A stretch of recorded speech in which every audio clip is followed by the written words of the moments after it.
Welcome to the Robcast. This is a show about Oakville, the people that live, work, and do business here. Really excited about our guest today. This is David Oswald, who is the founder and operator of the Forensic Restitution in Oakville. Let's get started. It's the Robcast podcast. He's with you for the next hour or 20 minutes. Who knows? Let's see how it goes. Here he is. It's Rob Raham. David, thank you so much for being here. Yeah, thanks very much, Rob. Great to be here. We're excited about this episode. I'm not sure where it's going to go, but let's just start off with, how did you come to be a forensic accountant? Obviously you probably started more of a corporate work. Tell me about your experience kind of that led to this. I started in forensics accounting about 40 years ago, before forensics accounting was even called forensics accounting.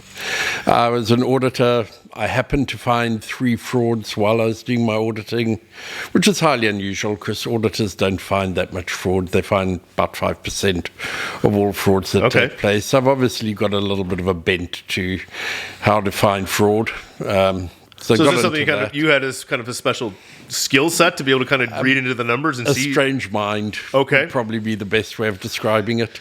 Able to look at numbers and put together things which just don't make sense and why they don't make sense. Yeah. So after that, got into a whole lot of investigations during my career and ended up being a whistleblower at a company. Got fired for being a whistleblower, which was fun. I got my boss a final written warning, but that wasn't enough to save my job.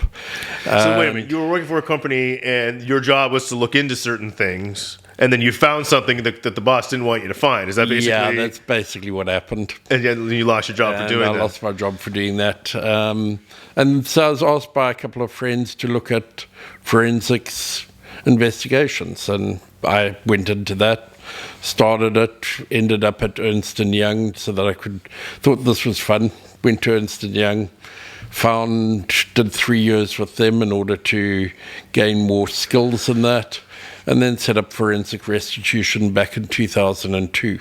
Yeah.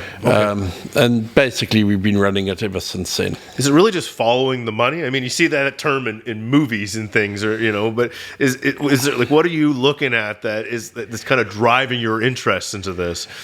Yes, it is following the money to a large degree, but it's also remembering that it's not, somebody doesn't write a check anymore and it goes to a person and you can go, oh, that's a nice, easy, round trip. Right. Now you've got stuff that goes, procurement fraud is a really great one, where you're paying for a service. You think that the service is meant to cost you $1,000. It's actually only meant to cost you $800. And the $200 has been split between the person who's receiving the money and the person who's actually spending it. At the end of the day, that turns out to be can turn out to be huge amounts of money. I mean, the biggest investigation I've done in Canada with that is a $20 million procurement fraud that the person had actually stolen $20 million from a company. Is that right? And it's just amazing how big these numbers can get. Yeah. It's probably start small and then they find a system and however that works, they just able to take advantage of it. But there doesn't seem like there's a lot of governance on that kind of. Oh, the company had a fair amount of governance. They just weren't aware of what was happening. So this one's a really interesting story. I'll tell it to you quickly. The guy went down, he is part of a large transport company. He went down to America to one of the conferences down there. While he was there, he met up with a young 18, 19-year-old girl, very pretty, who turned around and said, if you buy some product from me, I'll make you happy. Okay. So he had a budget Not sure where this story's going, but okay, let's keep going. He had a budget of $100 million to spend, so he went off and he put $100,000 with her, minuscule amount in terms of what he had to spend. And he went away and she made him happy. Okay. A couple of months later, she moves from one company to another. He stops buying from the original company. They get hold of him and say, hey, what happened? I said, well, you're not giving me the fringe benefits I was getting beforehand. They said, well, we can't give you those fringe benefits, but we can give you money. And he decided, oh, well, this is an easy way of making some money. He became known in the industry as being a corrupt person. By the time we caught up with him, there were 25 companies that were paying him bribes. Unbelievable. It is. To the tune of how much total? Well, the total at the end of the day was $20 million that he'd stolen. Unbelievable. And you were the one that helped to bring this guy kind of... Yeah, we were the one who found it. We were the one who investigated it. And, the companies didn't even think they had a problem at the time. Yeah. So for all those people out there, explain procurement a little bit more. Like, I remember years ago, there was this story in Toronto of this steps that were supposed to be made at a park and the amount of money they had budgeted for it. And someone finally said, well, wait a minute. They're making basic steps. Like, why are we paying $5 million for them to do 15 concrete steps? So explain this, what procurement is and where the kind of potential issues start to come out in that. So procurement is when you're buying product for building steps. And I remember your step one very well. I didn't work on it, but I followed it closely. Yeah. And what actually happened in that one is a guy went to Home Hardware, spent $500, bought a few pieces of wood and actually put some steps up that actually worked. On the side? On the side. Yeah, to show how little the amount of... Without spending the $500,000. And then they took those out, didn't they? They took those steps out. Because it can't put a lot of egg on their face. Yeah. And they then built some steps at a much more reasonable price. But that brought a lot of attention to what's going on, because they're kind of... Who's deciding who gets the job and how much it costs? Well, I mean, this is part of the problem, is that you have... I'm in charge of procurement. I can go to you and say, Rob, I want to buy this, and this is the price I want to pay for it. And if I give you the job, you're then going to give me a certain amount of that money back. Right. And back to you as well, right? We'll split the difference Split the difference. Yeah. I'll probably have to... It seems so simple. How are people not... It's simple, but it's really hard to catch. Okay. Because... They bury it in the... You think that a piece of 4x4 wood costs $16. And you just accept that that's the price of it because, we've got inflation at the moment. It should be $16. Nobody goes back and questions and says, but why 5 years ago was it $4? Right. And why has it gone up to 16 and hasn't come back down after the market COVID? Price. Who sets the market price? Why is it set at that price now? And this is part of the problem, is that people are willing to accept a much higher amount. I'll give you a really good example of how procurement fraud is not Well, one of the problems is we don't have newspapers anymore. Right. We don't have investigative journalism. So we have the odd journalist who's floating around writing stories, but really at the end of the day, they do not have enough time to investigate all of the problems that are taking place. They can pick and choose, and they can write stories on the odd one, but not everything. Right. I've picked up on my little pet project, which is the Burloak underpass. Lots of discussions about the Burloak underpass. It's been talked about for how long now?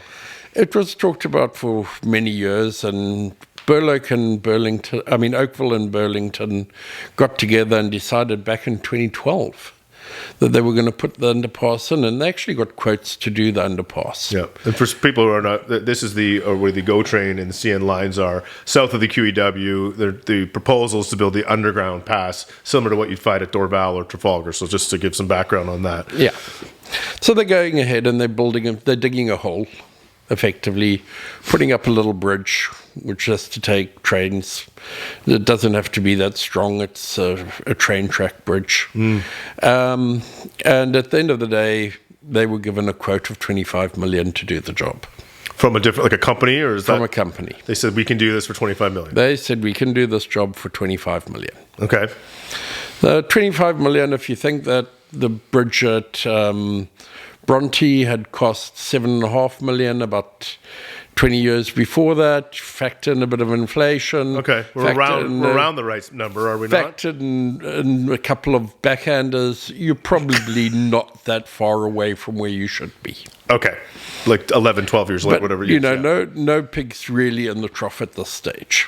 Okay. Then Metrolinx get involved. And the price of building the bridge in 2018 suddenly shoots up to 54 million. Double. Just over double. So the amount went up to 54 million, and the two councils were told to pay half of it each. So they'll pay half the bill. So between the two of them, they had to pay 30 million or 15 million each. Was it the same guy who's doing the contract with the originally quoted, or now we've moved on? This is a new contractor. Okay, sorry. Okay. So now we've moved on to Metrolinx actually hiring the contractor. And but our councils are going to pay the same amount of money that they were going to pay for the bridge originally, but the bridge is now going to cost double the amount. So the rest is going to come out of taxpayers' money. And anyway, Burloak Drive, there's a bit of to and fro on it. And then all of a sudden in 2020, 2021, a new quote comes up to build Burloak Drive, this underpass. And how much is this for? I don't even want to know. $177 million. That's a staggering number. Like, I mean, condo buildings are built for this amount of money. Like, can we put that into perspective of like the residents of Oakville and what are they on the hook for now with that type of number? So if you were to have a look at, there's about 185,000 people who live in Oakville at the moment. So if you have a look at that, it's around about $1,000 for every person who lives in Oakville. So not just the income earners, the kids as well. The kids as well. So if I was to come and knock on your door and say, Rob, we're building this bridge. I want you to cough up your money in order to build this bridge. You've got a wife, 2 kids. Yeah. Rob, I want $4,000 from you. I say, take a hike, buddy. Good luck with what you're selling. Go make sex and travel, is what you're going to say to me. I mean, there's no way that you're going to pay that amount of money for building one bridge. How have you been following this? Where does the information kind of come from that you're able to kind of get these numbers? And why isn't it available to everyone? Why isn't everyone aware of this? It is available to everyone, and this is probably the sad part, because we all believe that somebody else should be looking at this. Nobody's willing to actually say, okay, we need to do, as a community, we need to be doing something about this type of increase in value that is going on. Not value, increase in costs. Right. That is going on. We've kind of noticed, I mean, like this is part of kind of what we're trying to do. Well, not necessarily specifically, but the Oakville Beaver being gone, like there's no community news where things are kind of usually posted, or the town was used to forced to post upcoming meeting. This is what it's about. So do you think that's part of the challenge? Well, that's part of the challenge, is that there's nobody where the newspapers used to provide an oversight to expenses like this. Right. I mean, do you realize that this $177 million bridge, the councils have not even got the contracts for doing it? They've approved it, but because it's only going to cost them $15 million still. They were originally asked to pay half of it again, which would have been $80 million or $40 million per council. But they rejected that, and the Metrolinx then turned around and said, okay, you only have to pay $15 million. So they're still paying the $15 million. Okay. But nobody's looking to say, why is this escalated so badly? Yeah. There's no investigative journalism anymore. And that used to be what would trigger something going on. So I'm really grateful that you're doing this type of show, that we can actually highlight to people that you need to become involved in the community. Yeah. You can't expect somebody else to be able to do these things because they're just going to steal you blind. So what do you have to do is, we're looking at where you're pulling this information from. Like, how are you getting this? Is it for the public domain? Can we all see this information? Or we can. It's freedom of information. There's a Freedom of Information Act. So we've requested the contracts from the government, from Metrolinx, And is there costs involved? There's costs involved in getting this. The Freedom of Speech Act is free is not so free. Yeah. And what I've done is I've paid money out of my own pocket in order to get hold of this information. So we asked for information from both Burlington and Oakville. We've asked for information from Metrolinx. Metrolinx have been a little less willing to participate in giving us information. Yeah. At the moment, they've told us it's going to take another 12 weeks for them to get us the contracts.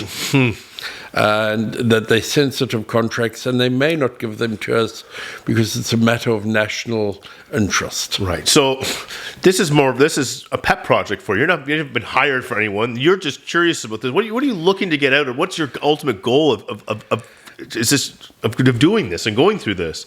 I hate thieves. I really do. I hate seeing our community being screwed over. Maybe I'm wrong. Maybe there is real, genuine reasons why this project would cost $177 million when it originally was meant to cost $25 million. But I don't think there is. No. So why am I doing this? Because I really want to see it fixed. Right.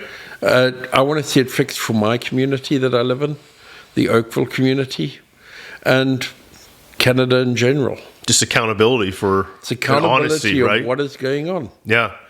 And unfortunately, as we said earlier, without investigative journalism, these things just aren't really being looked at. Right. Now, there's another challenge to it, not only with the money, but, I mean, as anyone in the GTA will know, it seems, and again, I'm not saying it does take the amount of time, but it seems like projects take a lot longer than they should. You look at some of the highway developments, the 400, the 401, and then when they do repairs, it seems like they're there for 2-3 years. The Trafalgar Bridge to add a lane took over 2 years. Going over the QEW, have you found something with the timing and how they kind of prolong the project? We seem to have forgotten what we're actually doing with these projects. In Sweden, they managed to put a tunnel under a 4-lane highway or 6-lane highway over a weekend. Here, it's going to take us 2 years in order to do this project. What are we actually doing? We're digging a hole. Not by hand. We've got mechanical machines which dig this out. Yeah. We're building a little bridge. It's not a major bridge, it's a little bridge. It takes 3 train tracks over the top of it. All it has to be is flat and be able to take the load of 3 trains. Right. So we're not looking at anything major that they have to do. In fact, most of the time in train track bridges, all it is an I-beam going across the span that holds up the weight of the train. Yep. So when you have a look at all of that, when they're building this, why is it taking so long? With that type of mechanical equipment, you could dig out that hole in probably no more than a month or 2. Once that hole's dug out, it's simply a case of building a bridge, which shouldn't take longer than maybe a month or 2. And then we'll give a couple of months for fixing up some of the cosmetic niceties. A project like this really shouldn't be taking longer than 6-7 months. So why do you think it does then? It's one of the ways of justifying why we're spending $177 million on this bridge. I mean, I just have a look at Burloak Drive at the moment. They've dug part of the new sewer system that's required for that. It's taken them almost a month to dig less than 500 meters, and they've got 2 back actors on the job at the moment. I ask you with tears in my eyes, why? Why? So, David, I mean, this is all kind of shocking information, and I'm sure there's a lot of people out there watching, like myself, saying, wait a minute, maybe I want to be a little bit more curious about this, or maybe someone's at a large organization and they want to look and see what's happening within their organization. Are there some red flags or guidance that you could give, like that we could start to hold maybe people accountable or find out, you know? Yeah, Rob, there's a bunch of red flags. I mean, one of the obvious ones is you've got a staff member who you know what his salary is every month, you know that he's basically break even, and yet he manages to one day arrive driving a brand new Tesla. Right. And you kind of wondering, how is this guy affording that sort of repayment every month? Right. Or you've got a manager who suddenly buys a house on Lakeshore Road and facing the lake, and you think, well, that's 10 million or whatever it happens to be. Of course. How is he affording that sort of money in order to buy that type of home? Yeah. And these are the types of questions that come about. It's also really interesting that the people that steal the most are normally the nicest people in the room. They're normally not horrible. They're not criminals. Yeah. They're nice people. They arrive at work early. They're the last to leave. They're the person who you turn around and say, hey, Rob, do this for me. Yeah. And he runs away and does it. Let's do it immediately for you. He's a great co-worker, right? Yeah. He's a great co-worker. He really is the perceived as person honest. Is there the whole time. He's the one who remembers your wife's birthday. He's the one who remembers the kids' birthdays. Why?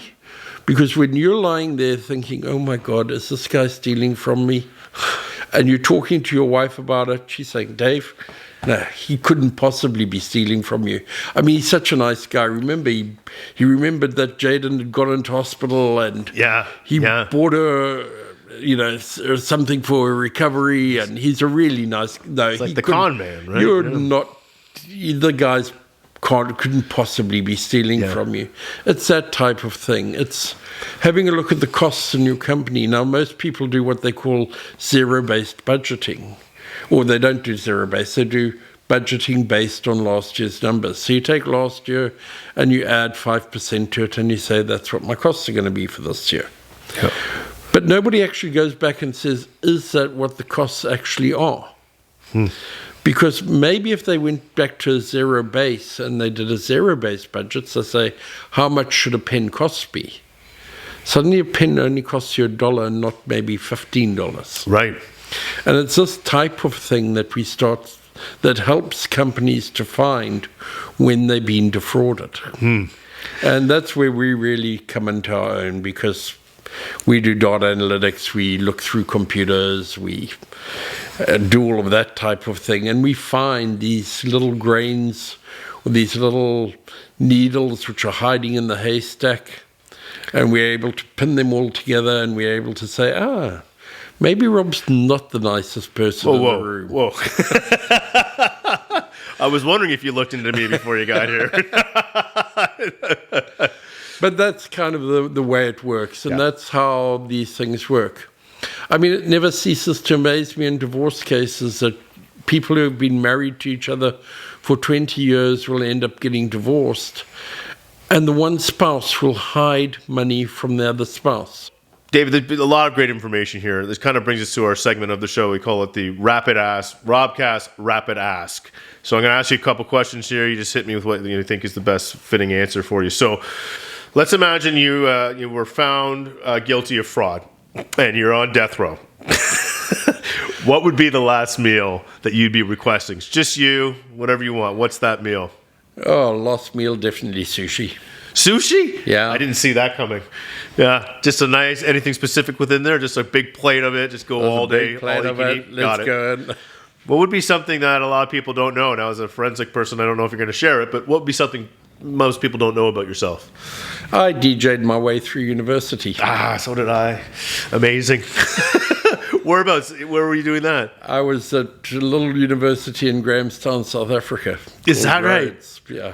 Was there certain music that you were spinning out there, or what? Oh, we were spinning everything. It was just as house started to come onto the market. Madness was ensuing. Top of the pops at the time. So yeah. That's probably something people don't know about me. If there's a place in the world, if you could just get away for a couple weeks, is there a place on the list of the world that you'd want to go and see? I think probably South America. Yeah. Machu Picchu, somewhere around there. Getting into the Perus and the Chiles really and things. looks like a really nice place to chill out. Yeah, I would agree with that. Let me ask you this. If you had the opportunity to sit down with someone, dead or alive, famous, whatever, is there someone that you'd like to have a chance to sit down with, an athlete or whatever, just to pick their brain over dinner? Bernie Madoff. Bernie Madoff. And why Bernie specifically? Because he ran a fraud that lasted for almost 30 years. Yeah. He stole $300 million. Well, they just had that special on him too as well, right? I mean, how on earth did he manage to not only control the fraud, but control the people who were working for the company? Yeah. And remember, it went on for 30 years. So it wasn't people who just worked for the company for that period. There were people who came in, worked on the fraud, left, new people replaced them. How did he control all of those people from actually speaking up and becoming informants? Right. I mean, it would be a fascinating conversation. Yeah, it certainly would. Well, I think we'll leave it at that one, then. Listen, David, I really appreciate being on the show. And stay tuned for another episode of the Robcast.